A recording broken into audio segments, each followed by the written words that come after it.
we are ones to always want to criticize kids today, teenagers, and the things that go wrong with our kids. It's time also to hold up a banner for the organizations that try to do good things with these kids, work with them, and get them back on the right path. Now, the reason I'm bringing this up is because it's a very timely issue. There's a town hall meeting tonight. I want you to be aware of it, and even better, I'd like for you to go. And we can't possibly cover all the details with the time that's allowed here. That's what you're going to want to do, is you want to go to the website and find out more. You're going to want to go to the town hall meeting. Let me introduce to you, is it Matthiessen, Britt Matthiessen? Correct. Hi, Britt, how are you? Great. Thanks, Todd. And tell us, first of all, the name of the organization. The name of the organization is AMI Kids Crossroads. AMI Kids Crossroads. And the website is supportcrossroads.com. Now, where is AMI Crossroads located? What do they do? We are located in Punta Gorda, Florida. It's about 20 minutes outside of downtown Punta Gorda on Vermont Road. Okay.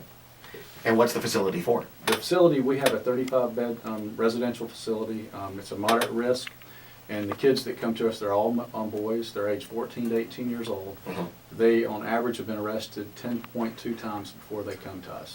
Okay. And the reason why I want to stress that statistic to you is the 10.2 times. That means they've been arrested 9 times prior to coming to us. Mm-hmm. Once they come to our program, typically they're there for about 6 months. And when they graduate and leave, we have a 75% success rate over a lifetime. We've been in business now almost 3 decades. That's the number that grabbed my attention and made me want to get Britt on the air today, because that, in today's world, is a very impressive number. Right.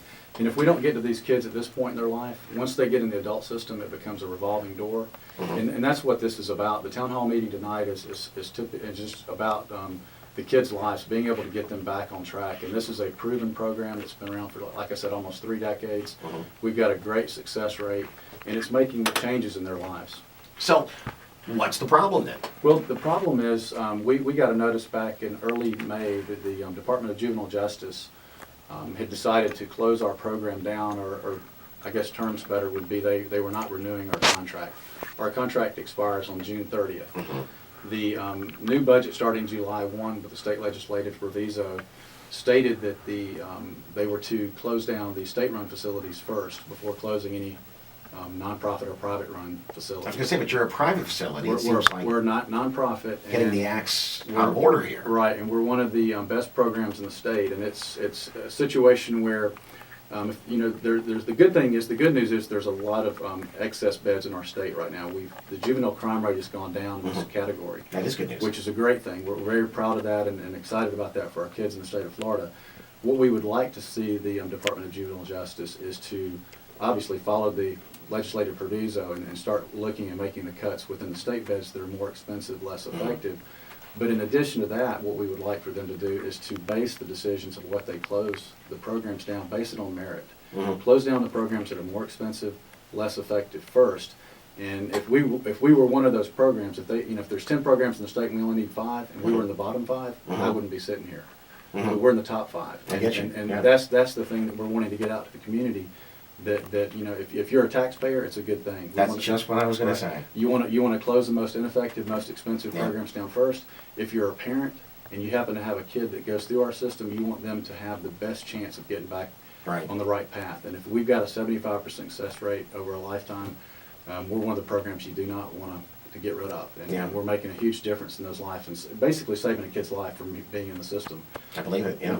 So here's what we want you to do, because there's way more information than we can possibly get out on this program. Let's give you the website again, and then we're going to tell you about the town hall meeting tonight, which I encourage you to go to. What's the website again? The website is supportcrossroads.com. Just like it sounds, supportcrossroads.com.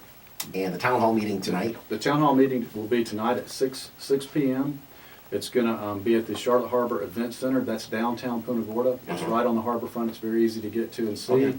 We do have a lot of rain and flooding in the town, but I've driven in. You can get in from both 41 South and 41 North. So it's easy access. Yeah, and we expect to be able to at time for the meeting tonight. What have you been asking? What have you been asking residents to do? Well, one of the things I'd like to do is just to thank the community. Right, we would not be sitting where we're at right now if it were not for the community and the outpouring of support that we've already had.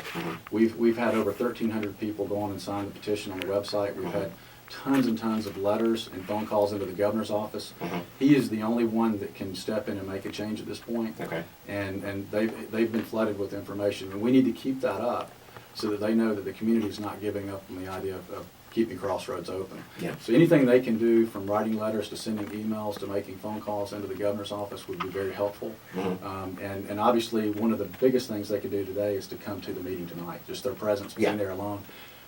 I know you've got a wide listening audience. We take kids as far north as Bradenton and as far south and east as Miami. Okay. So we cover your audience, and we would love for them to come down and show their support and everything at the event tonight in the town hall meeting. I'm in no way pushing for you to start a letter writing campaign, making phone calls, sending emails, that kind of thing. What I'm asking everybody to do is to do your own research on this and see if it's something you can get behind. And if you can, then help out.